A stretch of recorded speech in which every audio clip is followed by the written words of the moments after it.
Welcome to Doc Talk, a weekly podcast featuring Monument Health physicians addressing medical topics. Tune into your health with Monument Health. Hello again, everybody, and welcome to another edition of Doc Talk with Monument Health. My name is Mark Houston, and joining me again, you're about at the Five Timers Club, Bobbie. I'm super excited. Yes, 2 more to go. It is Dr. Bobbie Schneller, and with her today is Associate Chief Resident at Family Medicine Residency. It's Matthew Rakaba. Welcome to the show, Matthew. Glad to have you here, man. Good to be here. You are going to answer a lot of questions for me today. That I talked with Bobbie and Jennifer earlier kind of about family medical residency, how it works, what happens. But now I want to find out how somebody like you as a resident ends up there. All right? Because for those that don't know, just give a quick overview again, Bobbie, of what the family medical residency is. So we are a 3-year program where once you graduate medical school, you're a doctor, but you need 3 years of supervised training at a minimum in order to go out and practice on your own. So we bring in first-year residents, and they're with us for 3 years. They do training in the hospital, in our clinic, on the labor deck, with supervision from faculty members like myself and Dr. Callahan, who's been on previous episodes, kind of overseeing things for 3 years, and then they graduate and they go out in the world and practice medicine in their chosen community. And that's the overview of what that is here in Rapid City. Awesome. All right. So, Matthew, let's start with your own story, okay? What was the path like for you to become a doctor? I feel like my path is the traditional path, if you will, where you go from high school to college to med school to residency.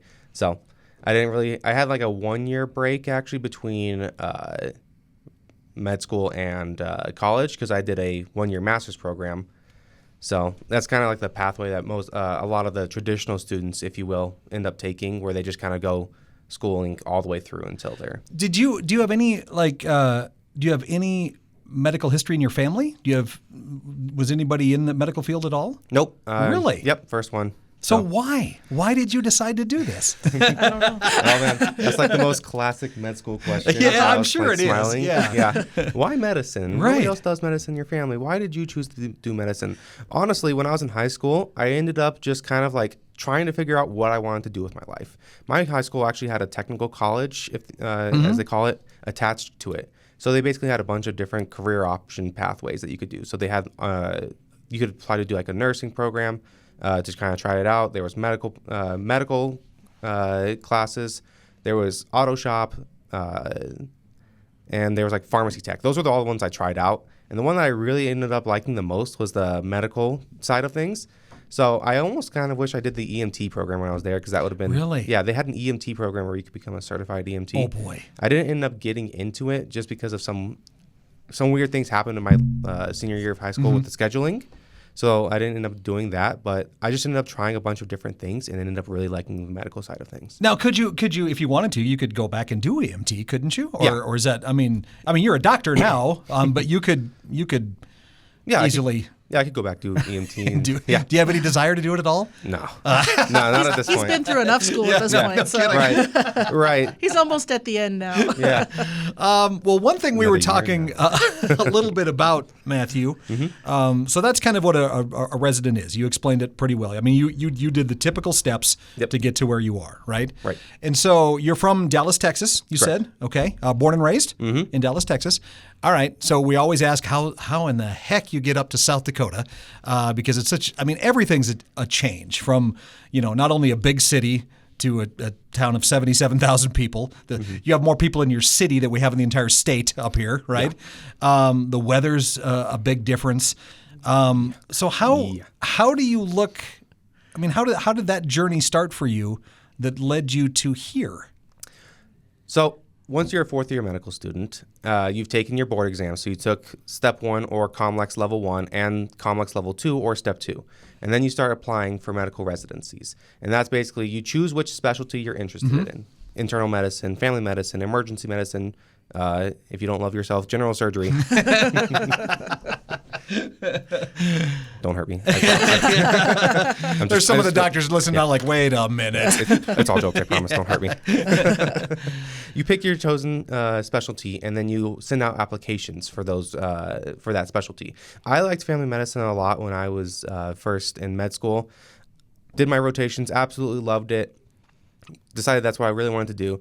So I started looking for residencies that I would want to apply to, and there were certain things I was looking for. One of the big ones I was looking for was a program that is unopposed. And what that means is that basically there's not other residents there from other specialties. So, for example, here, family medicine, we're the only residents here. So we're first up for every single procedure, every single thing that we want to do, that we want to get experience with, we're first up to get it. So that's one of the reasons why I chose to come here. Other places, like I applied to a couple of residencies in Texas that when I applied there and I was talking to them, they're like, oh, we have general surgery residents, so you won't be doing a lot of this. We have orthopedic surgery residents, so you won't be doing this, OBGYN, so you won't get a lot of experience with that. They'll be first up for a lot of things, but if they don't want to do it, then it might fall to you. Yeah. And that's not really something I wanted. I kind of wanted to be first up for everything, kind of my opportunity to do what I want, kind of get the experiences that I was hoping for. And so this residency let me do that, which is one of the things I was looking for in residencies. Were there similar places around the country that you found, or was this really like, you're like, this is a really good option, this is the one I want to take? This was a really good option. There are other residencies that are unopposed that offer similar things. So when I started doing the interview process, I kind of started talking to people and kind of learning more about the residency and specifically the people at this residency, and said, I really like these people. I could really see myself having a good time here. There's a lot of beautiful things outdoors that I can do, and I like going outdoors. I like hiking, rock climbing, shooting. Yeah, so right. yeah, there's plenty of options to do that in this area, and a lot of people have similar interests here. So I kind of thought, well, I could see myself being happy here, so I'd be more than happy to come here. And you thought, you know what? I've never owned a snowblower. I'm going to definitely get one of those.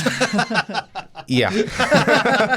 Now, that was my thought process. One thing, there was a phrase that came up when I was getting ready to talk to you, Doctor. Speaking of how you get up here for the residency, and the phrase is called the match. Oh, right? The match. Yes. And I don't think anybody outside of what you guys do understand what this is. So can you kind of walk me through how that process works? Explain it a little bit, or maybe Bobbie, you have to. I don't know. Either one. You've done it more recently than I have. Yeah. Explain what this is, because I'm really fascinated by the rules of this game. Oh man. So there's a lot of rules. It's a new system, actually. Really? Yeah, they've developed some kind of algorithm that helps with it. Okay. I have no idea what it entails, but apparently it's like revolutionary. So the way that essentially the match works is when you're a fourth-year medical student and you decide that you're going to apply to a residency, you send out a bunch of applications to a bunch of different places. That process starts kind of like May, June-ish is when that opens up and you can start looking around for places. Once you've sent out applications, you submit everything in September. The residencies start reviewing your application, and then they extend an interview. That interview season lasts typically like October till, it can last up to like early February, but typically like early January. It's a lot of work from program side, and it's a lot of work for students. I mean, they don't have a ton of money at that point in time. Yeah. There's some virtual options now, which didn't exist when I was applying, which is nice. But we interview in person and we do virtual options, but it's a lot of time and money to apply for people who have not been working for 4 years. So yeah, because it used to be all in person, so you would have to fly to these individual residency programs and interview there, and you were doing 10, 15 interviews sometimes, so wow, just fly all over the country. COVID happened, and so that wasn't really an option. The dreaded COVID. Yeah, right. Yeah, can't go without mentioning it. So no, you can't. Yeah. So you're at the interview stage. You said that can last till about February. Yeah, it can. Typically, a lot of places stop offering interviews like late January, but it can go up to February. And then you have once all the interviews are done, you start making your list.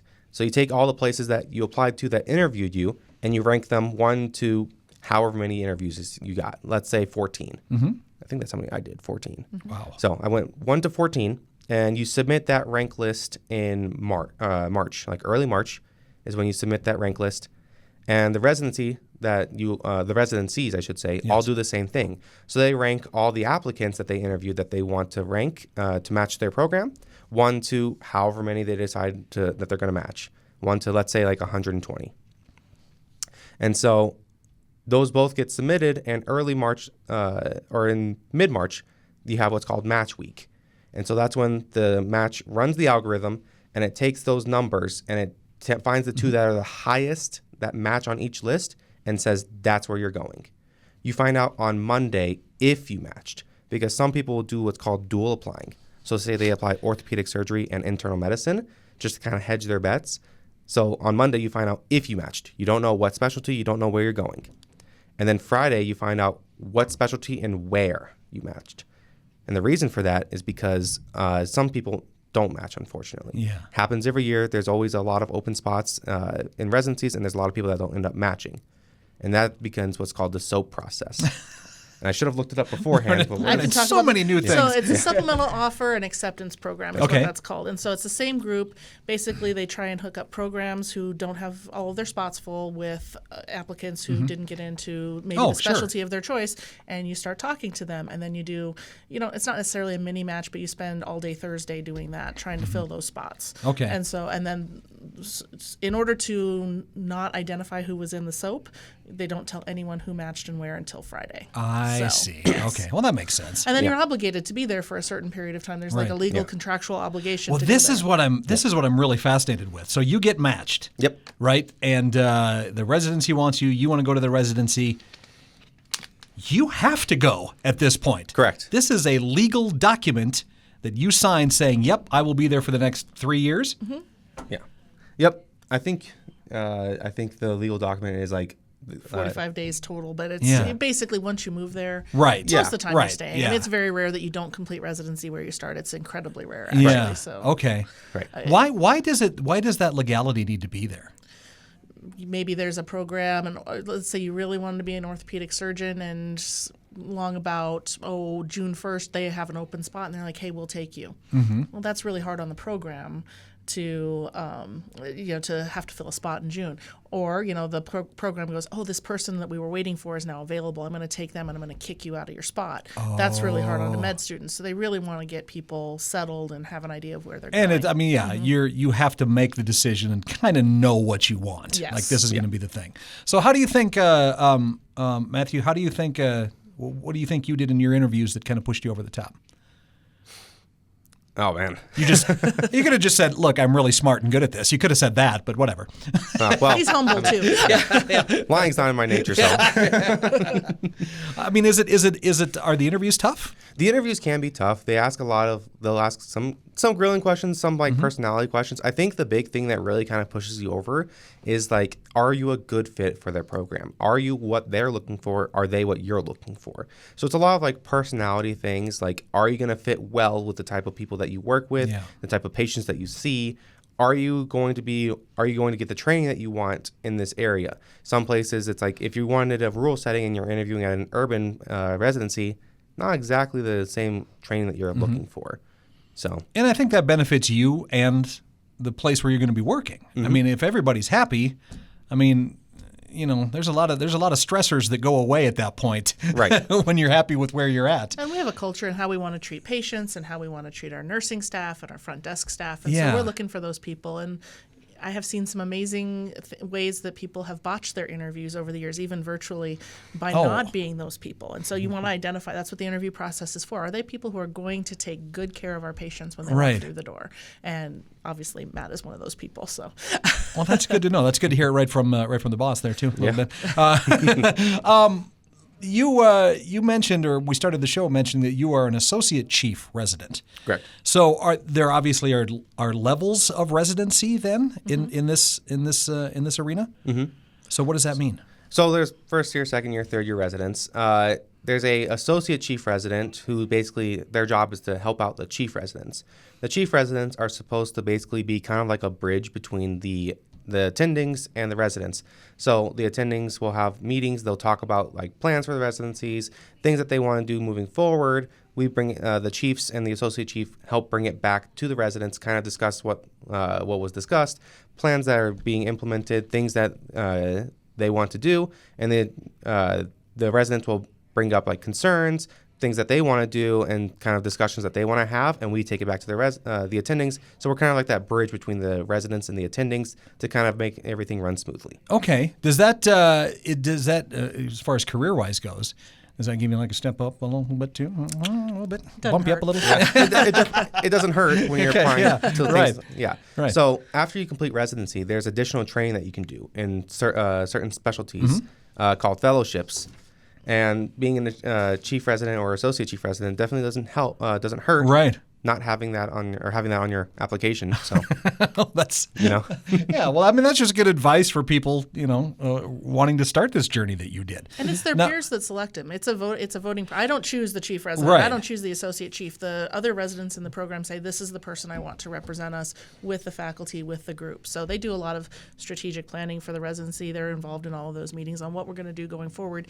Even after they've left, they help us plan for the future. Oh, wow. Yeah. Okay. So you're locked into this then, really. This is your blood, sweat, and tears are a part of this now for forever, no matter what.